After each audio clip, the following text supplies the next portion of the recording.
avons déjà prouvé que tous, juifs et grecs, sont sous l'empire du péché, selon qu'il est écrit. Il n'y a point de juste, pas même un seul. Nul n'est intelligent, nul ne cherche Dieu. Tous sont égarés, tous sont pervertis. Il n'en est aucun qui fasse le bien, pas même un seul.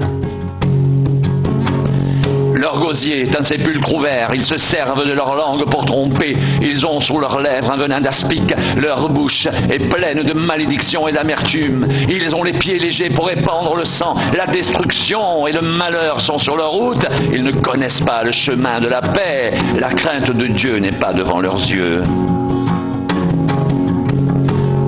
Or nous savons que tout ce que dit la loi, elle le dit à ceux qui sont sous la loi, afin que toute bouche soit fermée et que tout le monde soit reconnu coupable devant Dieu. Car personne ne sera justifié devant lui par les œuvres de la loi, puisque c'est par la loi que vient la connaissance du péché. Mais maintenant, sans la loi, est manifeste la justice de Dieu à laquelle rendent témoignage la loi et les prophètes. Justice de Dieu par la foi en Jésus-Christ.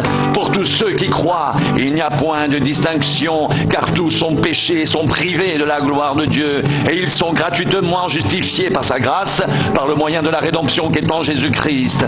C'est lui que Dieu a destiné à être par son sang. Pour ceux qui croiraient, victime propitiatoire afin de montrer sa justice, parce qu'il avait laissé impunis les péchés commis auparavant au temps de sa patience. Il montre ainsi sa justice dans le temps présent de manière à être juste, tout en justifiant celui qui a la foi en Jésus. Où donc est le sujet de se glorifier? Il est exclu. Par quelle loi? Par la loi des œuvres? Non, mais par la loi de la foi, car nous pensons que l'homme est justifié par la foi, sans les œuvres de la loi. Ou bien Dieu est-il seulement le Dieu des Juifs? Ne l'est-il pas aussi des païens? Oui, il est aussi des païens, puisqu'il y a un seul Dieu qui justifiera par la foi les circoncis et par la foi les incirconcis. Annulons-nous donc la loi par la foi? Loin de là, au contraire, nous confirmons la loi. Que dirons-nous donc qu'Abraham, notre père, selon la chair, a obtenu? Si Abraham a été justifié par les œuvres, il a sujet de se glorifier, mais non devant Dieu. Car que dit l'Écriture? Abraham crut à Dieu, et cela lui fut imputé à justice. Or, à celui qui fait une œuvre, le salaire est imputé, non comme une grâce, mais comme une chose due, et à celui qui ne fait point d'œuvre, mais qui croit en celui qui justifie l'impie, sa foi lui est imputée à justice. De même, David exprime le bonheur de l'homme à qui Dieu impute la justice sans les œuvres.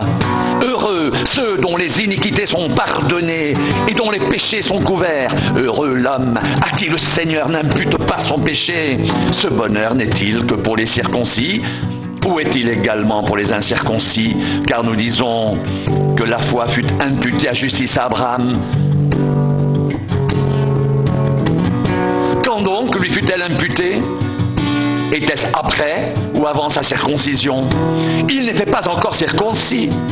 Il était incirconcis, et il reçut le signe de la circoncision comme sceau de la justice qu'il avait obtenue par la foi quand il était incirconcis, afin d'être le père de tous les incirconcis qui croient.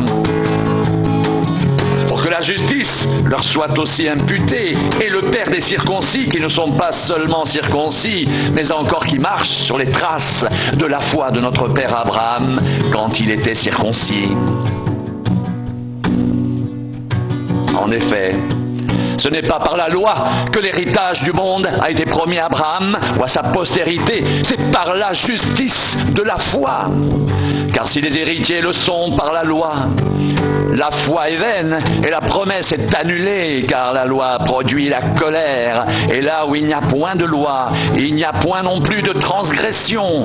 C'est pourquoi les héritiers le sont par la foi, pour que ce soit par grâce, afin que la promesse soit assurée à toute la postérité, non seulement à celle qui est sous la loi, mais aussi à celle qui a la foi d'Abraham, notre père, à tous, selon qu'il est écrit: « Je t'ai établi père d'un grand nombre de nations. » Il est notre père devant celui auquel il a cru, Dieu qui donne la vie aux morts et qui appelle les choses qui ne sont point comme si elles étaient, espérant contre toute espérance. Il crut et devint ainsi le père d'un grand nombre de nations, selon ce qui lui avait été dit: telle sera ta postérité. Et Mais sans faiblir dans la foi, il ne considéra point que son corps était déjà usé, puisqu'il avait près de 100 ans et que Sarah n'était plus en état d'avoir des enfants. Il ne douta point par incrédulité au sujet de la promesse de Dieu, mais il fut fortifié par la foi, donnant gloire à Dieu, ayant ainsi la pleine conviction que ce qu'il promet, il peut aussi l'accomplir. C'est pourquoi cela lui fut imputé à justice.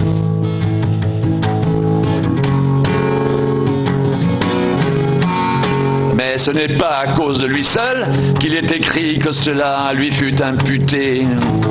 C'est encore à cause de nous, à qui cela sera imputé, à nous qui croyons en celui qui a ressuscité des morts Jésus notre Seigneur, qui a été livré pour nos offenses et est ressuscité pour notre justification.